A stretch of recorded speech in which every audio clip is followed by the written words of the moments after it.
Sahabat wanita yang satu ini memiliki nyali yang luar biasa di medan perang. Kepahlawanannya ditunjukkan di berbagai medan perang, membela Rasulullah Shallallahu Alaihi Wasallam. Keberaniannya dicatat dalam tinta emas sejarah Islam sebagai teladan, ketulusan, dan keberanian membela agama Allah. Inilah sahabat mulia Nusaybah binti Ka'ab.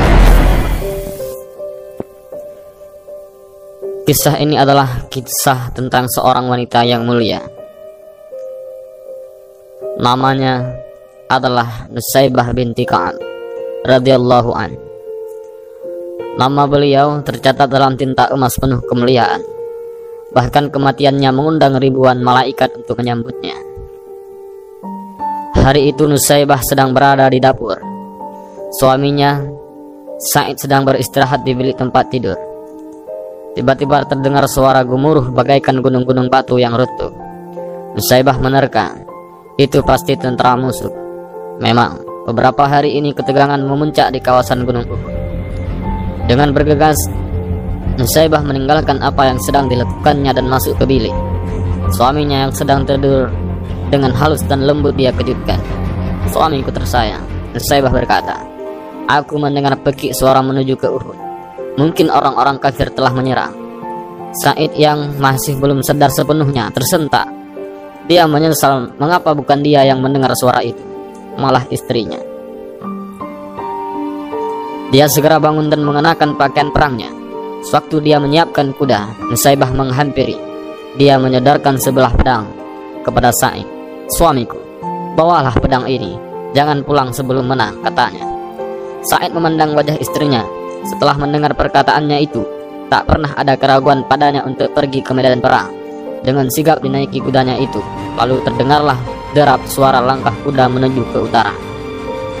Sa'id langsung terjun ke tengah medan pertempuran yang sedang berkecamuk. Satu sudut yang lain, Rasulullah melihatnya dan tersenyum padanya.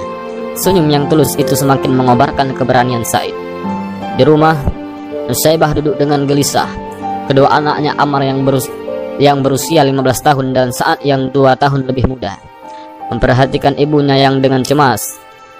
Ketika itulah tiba-tiba muncul seorang penunggang kuda yang nampaknya sangat gugup. "Ibu, salam dari Rasulullah," berkata si menunggang kuda. Suami ibu, Sa'id, baru saja gugur di medan pertempuran. Beliau telah syahid. Nusaybah tertunduk sebentar. "Innalillahi, suamiku telah menang perang. Terima kasih ya Allah." Setelah memberi kabar itu meninggalkan tempat, Nusaybah memanggil Ammar. Ia tersenyum kepadanya di tengah tangis yang tertahan. "Ammar, kau lihat ibu menangis? Ini bukan air mata sedih mendengar ayahmu telah syahid. Aku sedih karena tidak memiliki apa-apa lagi untuk diberikan bagi para pejuang Nabi. Maukah engkau melihat ibumu bahagia?"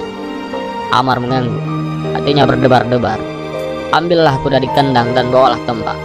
Bertempurlah bersama Nabi hingga kaum kafir terhapus."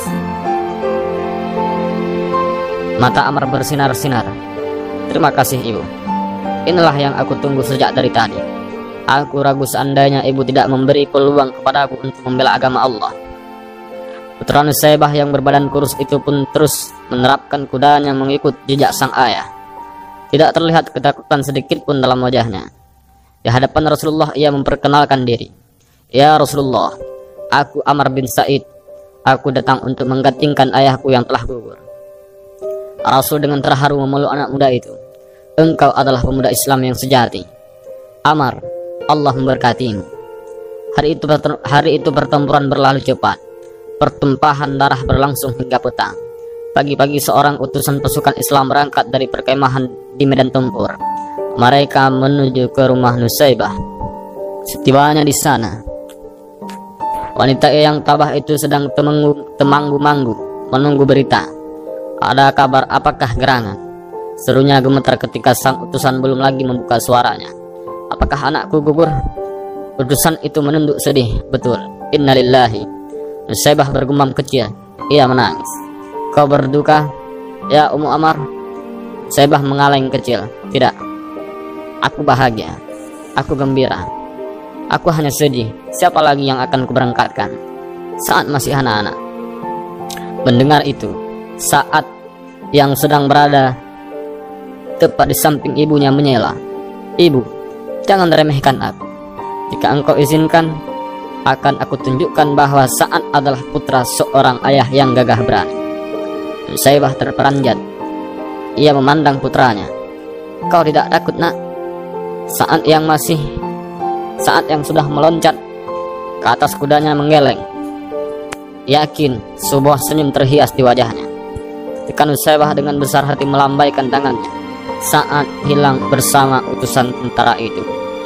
Di arena pertempuran, Sa'ad betul-betul menunjukkan kemampuannya. Pemuda berusia 13 tahun itu telah banyak menghempaskan nyawa orang kafir, hingga akhirnya tibalah saat itu, yakni ketika sebilah anak panah menancap di dadanya. Sa'ad tersungkur mencium bumi dan menyerukan Allahu Akbar. Kembali Rasulullah memberangkatkan urusan ke rumah Nusaybah. Mendengar berita kematian itu, Nusaybah meremang bulu tengkuknya. "Hai utusan, kau saksikan sendiri aku sudah tidak memiliki apa-apa lagi. Hanya masih tersisa diriku yang tua ini. Untuk itu izinkanlah aku ikut perang bersamamu." Sang utusan menggerut keningnya dan berkata, "Tapi engkau seorang wanita, wahai ibu." Nusaybah tersinggung. "Engkau meremehkan aku karena aku wanita? Apakah wanita tidak ingin pula masuk surga melalui jihad?" Nusaybah tidak menunggu jawaban dari utusan tersebut. Ia bergegas menghadap Rasulullah dengan mengendarai kuda yang ada. Tiba di sana, Rasulullah mendengarkan semua perkataan Nusaybah. Setelah itu Rasulullah pun berkata dengan senyum, "Nusaybah yang dimuliakan Allah, belum masanya wanita mengangkat senjata. Untuk sementara engkau kumpulkan saja obat-obatan dan rawatlah tentara yang luka-luka. Pahalanya sama dengan yang bertemu."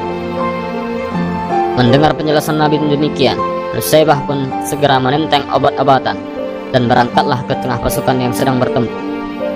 Dirawatnya mereka yang mengalami luka-luka dengan cermat. Pada suatu saat, ketika ia sedang menunduk dan memberi minum kepada seorang prajurit muda yang luka-luka, tiba-tiba rambutnya terkena percikan darah. Nusaybah lalu memandang. Ternyata kepala seorang tentara Islam tergolek, tewas terbabat oleh senjata orang kafir. Timbul kemarahan Nusaybah menyaksikan kekejaman ini, apalagi ketika dilihatnya Rasulullah terjatuh dari kudanya akibat keningnya terserempet anak panah musuh. Nusaybah tidak dapat menahan diri lagi. Menyaksikan hal itu, ia bangkit dengan gagah berani. Diambilnya pedang prajurit yang tewas itu, dinaiki kudanya, lantas bagaikan singa betina ia mengamuk. Musuh banyak yang terbirit-birit menghindarinya. Puluhan jiwa yang kafir pun tumbang. Hingga pada suatu waktu ada seorang kafir mengendap dari arah belakang dan langsung menebas putus lengan kirinya. Nusaybah pun terjatuh, terinjak-injak oleh kuda. Peperangan terus berjalan, badan pertempuran makin menjauh, sehingga tubuh Nusaybah teronggok sendirian. Tiba-tiba Ibnu Mas'ud menunggang kudanya, mengawasi kalau ada orang yang bisa ditolongnya. Sahabat itu begitu melihat ada tubuh yang bergerak-gerak di tengah susah payah, dia segera mendekatinya, dipercikkan air ke muka tubuh itu. Akhirnya Ibnu Mas'ud mengenalinya. "Istri Sa'idkah engkau?" Nusaybah samar-samar memperhatikan penolongnya, lalu bertanya, "Bagaimana dengan Rasulullah? Selamatkah baginda?" "Baginda Rasulullah tidak kurang sesuatu apapun." "Engkau Ibnu Mas'ud bukan? Pinjamkan aku kudamu dan senjata kepadaku." "Engkau masih terluka parah, Nusaybah. Engkau mau menghalangi aku untuk membela Rasulullah?" Terpaksa Ibnu Mas'ud menyerahkan kuda dan senjatanya. Dengan susah payah Nusaybah menaiki kuda itu, lalu menderapkannya menuju ke medan pertempuran. Banyak musuh yang dijungkir balikkannya, namun karena tangannya sudah buntung, akhirnya tak kurung juga lehernya terbabat putus oleh sebetan pedang musuh. Gugurlah wanita perkasa itu di atas pasir. Darahnya membasahi tanah yang dicintainya. Tiba-tiba langit berubah mendung, hitam kelabu. Padahal tadinya langit tampak cerah dan terang benderang. Pertempuran berhenti sejenak. Rasul kemudian berkata kepada para sahabatnya, "Kalian lihat langit tiba-tiba menghitam, bukan? Itu adalah bayangan para malaikat yang beribu-ribu jumlahnya. Mereka berduyun-duyun menyambut kedatangan arwah Nusaybah, wanita yang perkasa." Kisah seperti ini seharusnya dapat menggugah jiwa kita agar tidak cengeng melepas anak-anak yang sedang berjuang. Kalau ingin anak menjadi kuat, maka kita harus menjadi ibu yang kuat terlebih dahulu. Wallahu a'lam bishawab. Wabarakatuh.